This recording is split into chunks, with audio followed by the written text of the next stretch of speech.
Hello, everyone. I'm Chester44, also known as Fly, and welcome to this Let's Play of Pillars of Eternity 2, Deadfire.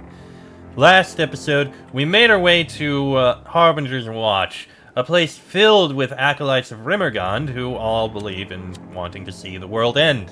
You know, that kind of stuff. We spoke with the various people there. A couple of them had some quests that they wanted us to do, and we spoke to the person in charge, only to be interrupted by what was effectively a dragon known as the Messenger, who came in, killed a bunch of these people, then we went over and killed it. I think they may be upset by that. Is he dead? Can death die? Arguably. We need to go speak with Vatnir and see if he can tell us what the hell's going on.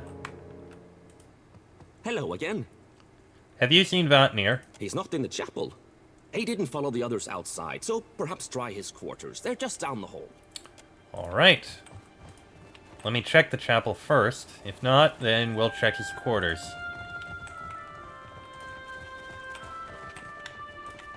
The priest went and left his chapel? He can't hardly have gone far. Well, let's go check his quarters.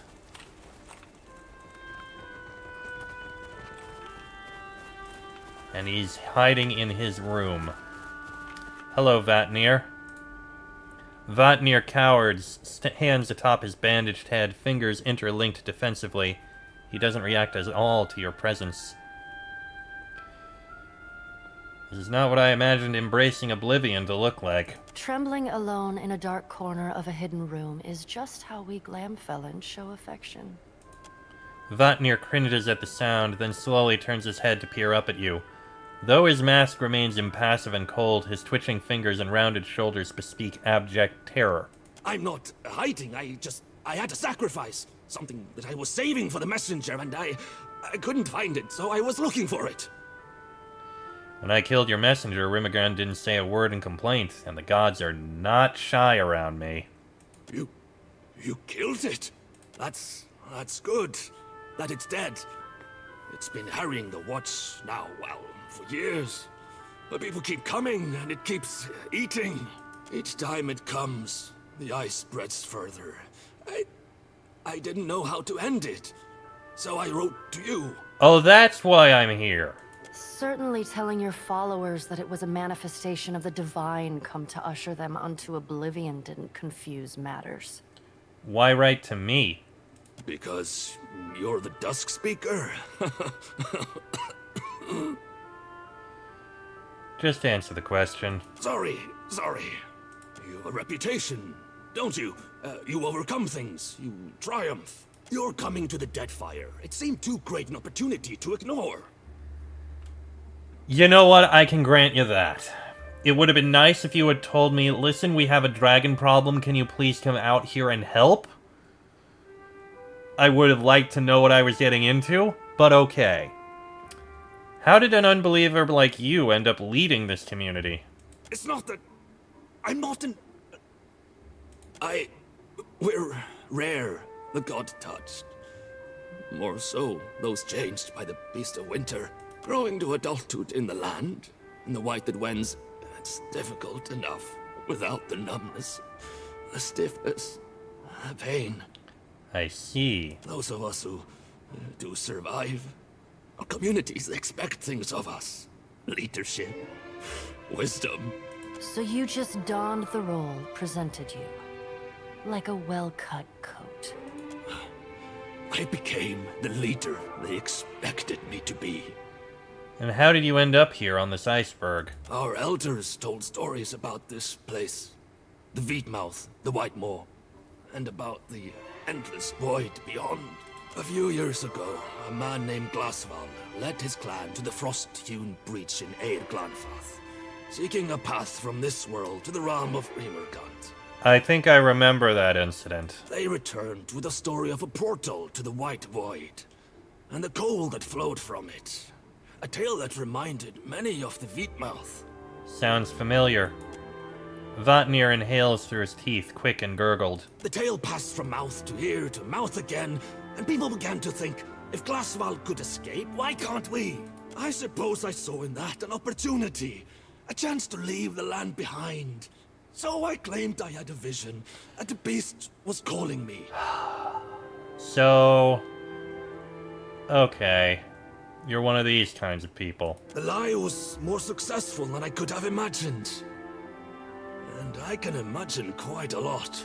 Though not, apparently, how to leave the land by chartering passage on a boat like the rest of us. With what coin? I had none. What of you? How did you afford the fare? That's a good question. How did you pay passage to the Republics? Idwin's eyes widen behind her spectacles, then fall away. I took what I required from a dead man. More than that, I will not say. Not here. Not now.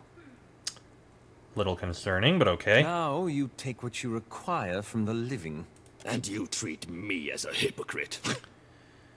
So what can you tell me about this creature? I don't know what to tell you.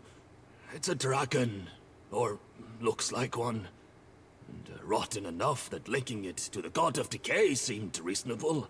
You're full of horse apples, you mean? This place is holy to him, so perhaps I'm not wrong.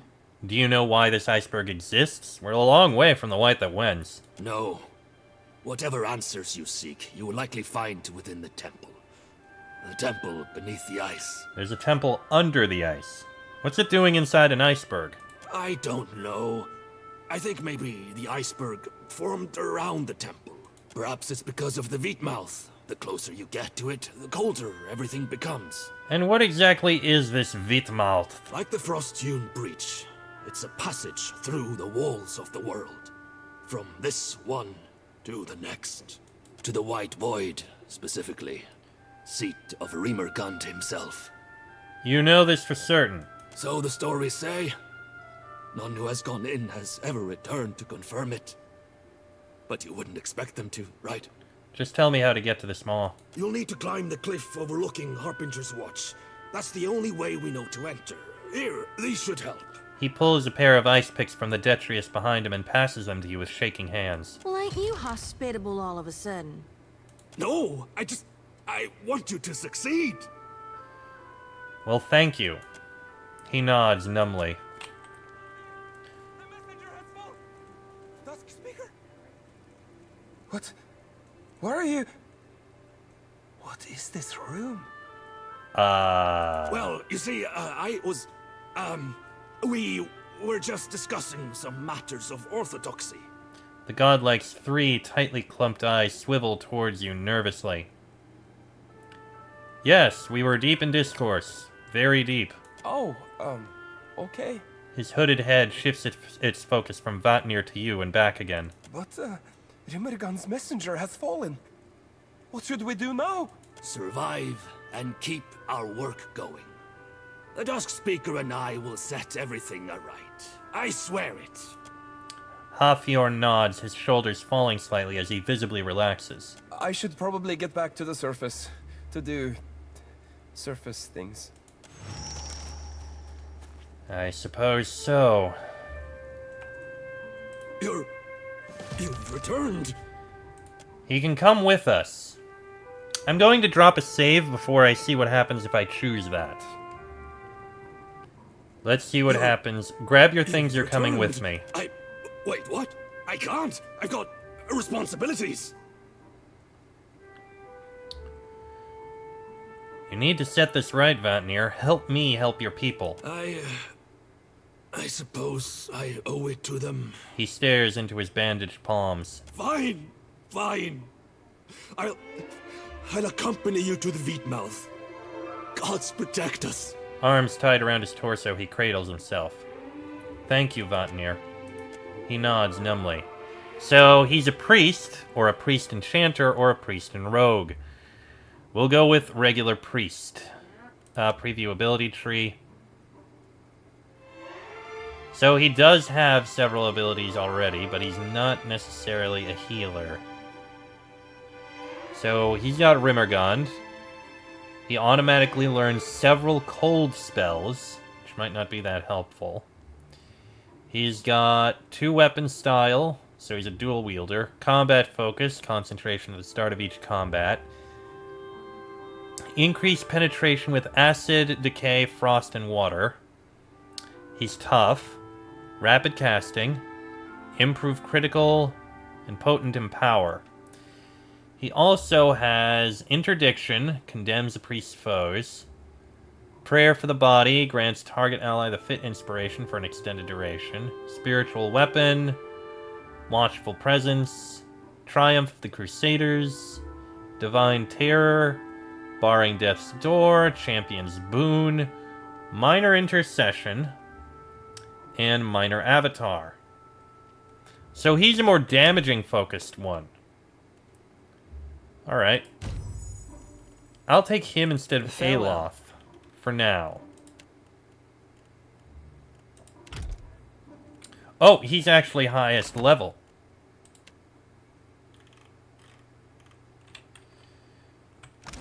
And he wields a battle axe and a wand.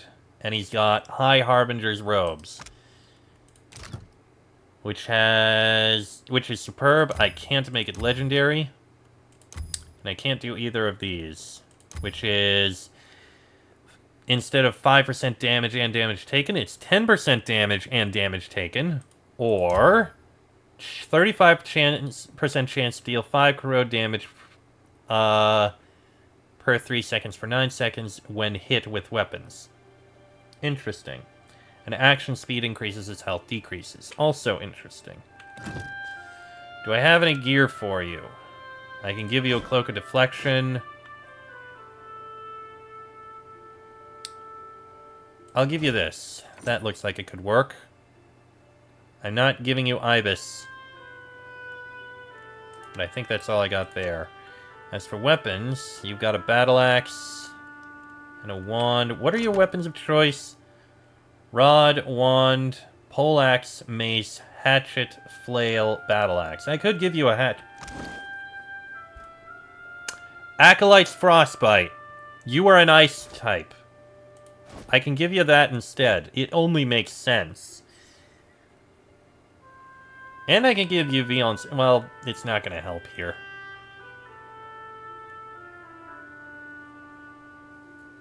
I can give you another melee. Cypher Fighter Monk. Can't wield that. Barbarian Druid Fighter. Can't wield that. It's a pike. I guess you can stick with that mix for now. It's perfectly fine by me. Do I want to give an improvement? 15% damage is freeze. 10% chance to paralyze the target in ice, or 25% chance to launch a freeze damage cone. Ooh, either one could be nice. I'll go with freezing bite. Chance to paralyze. Paralyze would help a lot with hitting people. So I'll give you that. You have solitude, concentration intermittently when no nearby allies.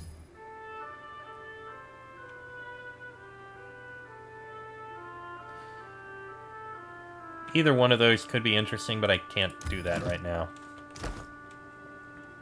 Okay, let me see. So you have Touch of Rot, Interdiction, and Barbs of Condemnation. You've got Blizzard, Spiritual Weapon, Prayer for the Body.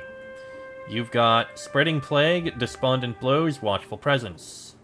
You've got Noxious Burst, Divine Terror, Triumph of the Crusaders, Blast of Frost, Barring Death's Door, Champion's Boon, Ningguath's Freezing Pillar, Minor Intercession, Death Ring, Minor Avatar, Symbol of Rimmergond, and Dismissal, Call of Rimmergond, Hand of Barath, Incarnate.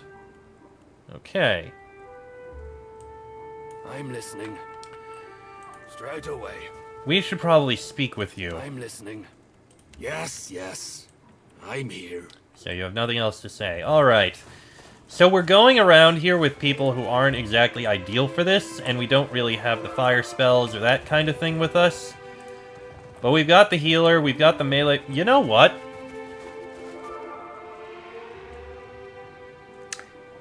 Maybe I should swap out a dare. Hello again. The accommod...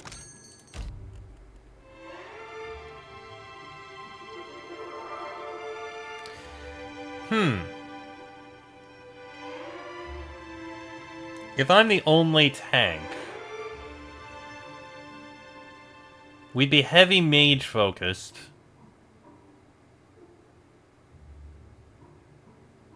I'm going to do this. This is going to be risky, but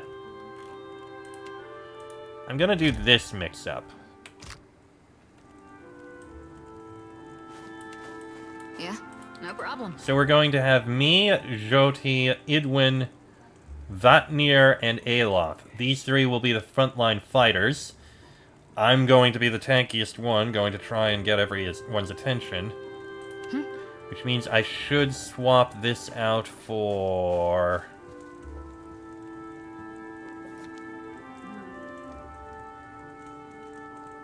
Increases the number of engagement targets and takes less damage for each he or she engages. Apt for handling groups of enemies. Single combatant. I'm going to go with the defender stance to try and keep as much attention as I can. We'll have someone focused on cold spells, someone focused on heat spells. I'm here. It's gonna be difficult, but I'm going to try. A question, Watcher? Do I have anything I can Greetings speak again, with Cap. you Do about? require my expertise? I wanted to ask you about your work as an My animancer. studies? I cannot promise a dissertation. Okay, Of I don't course. have anything for you from that. Okay, well, let's leave Harbinger's watch.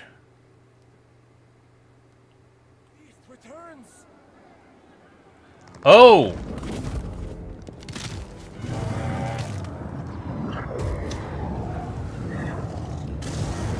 Great!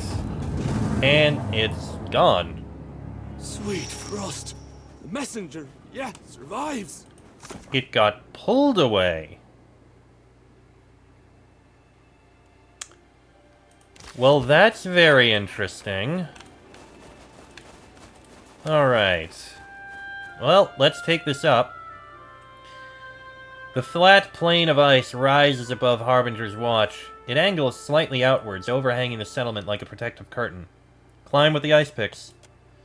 Hefting the ice picks you took from Vatnir, you step up to the wall. You swing one of the picks down into the ice, burying it. Slowly, and very carefully, you ascend the sheer wall. Your muscles ache by the time you reach the ledge 24 meters above. Vatnir rubs his arms, mumbling quietly to himself. He falls silent as he looks over your shoulder. The rope down to the temple lies to the east. The top of the iceberg spreads before you, a jagged mesa of solid ice broken by ancient crumbling ruins. The sea shimmers in the distance, a silver ribbon demarcating the horizon. Okay then.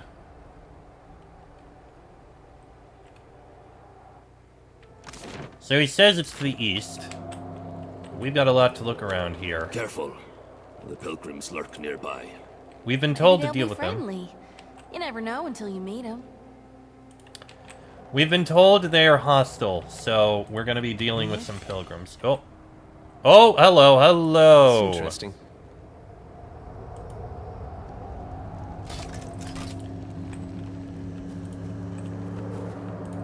So that was a trap. I see another one here.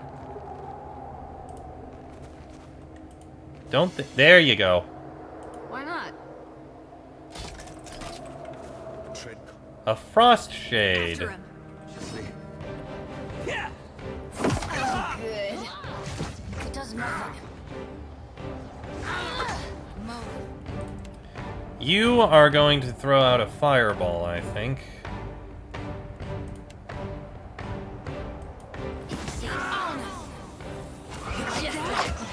Oh? I think the fireball helped a little bit, at least.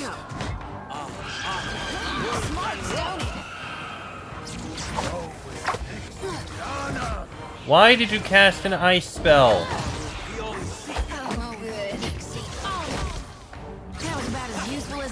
That definitely helped. Someone else is better suited. Okay, that's down. I want you to fall back, please, and cast another fireball. Just like me and you are about to meet. All places for you guys to go into. Another Why did you cast that spell?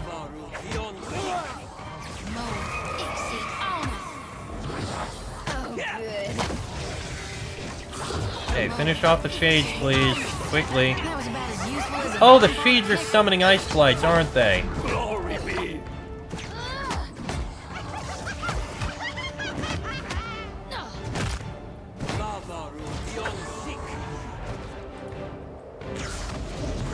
Tell me. Okay, finish off that ice blight. There we go. That didn't go too well. Oh, we're finally finding primal waters. Trouble at all? The temperature has slowed the decay of these corpses. Their lips are peeled back in a collective grimace. You should see this.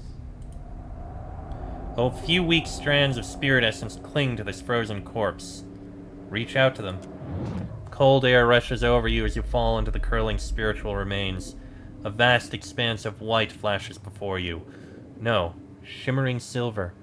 The sunlight on the sea, and breaching it an iceberg, the dead flow.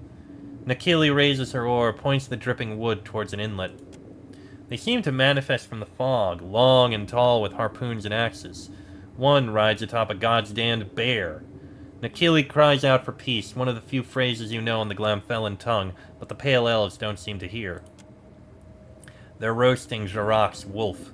It smells delicious, and you hate yourself for that. Kumik sobs. He's hanging from a post, hands bound above his head, same as you. You draw in a cold breath and tell him to be calm, to be strong. Nakili would have us find a way to freedom, or else to meet the Beast of Winter with honest gratitude. Nakili is dead, he says. Fuck the Beast of Winter. None remain. No, you remain. The others swirl about you with the snow, howling and hungry, dead and lingering. You've seen no one else. No Inotonic, no Glamfellan for days. You've seen nothing save fog and snow. And then the fog shifts, splits, steps towards you on hoofed legs. Its horns curve upwards, caked in rot. Twin ice-blue eyes, crusted and roomy, drink you in. They offer you mercy. You accept. Leave it to me. Up. And as for you... Sigil of Death Wardstone. Well, that's useful.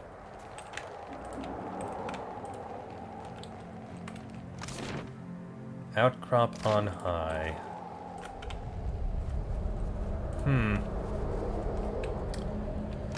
Well, you know what? I'm gonna go ahead and end this episode here. That's what I think. Next episode, we'll clear out this outcropping in this region. Deal with what we can find up here. The machines that have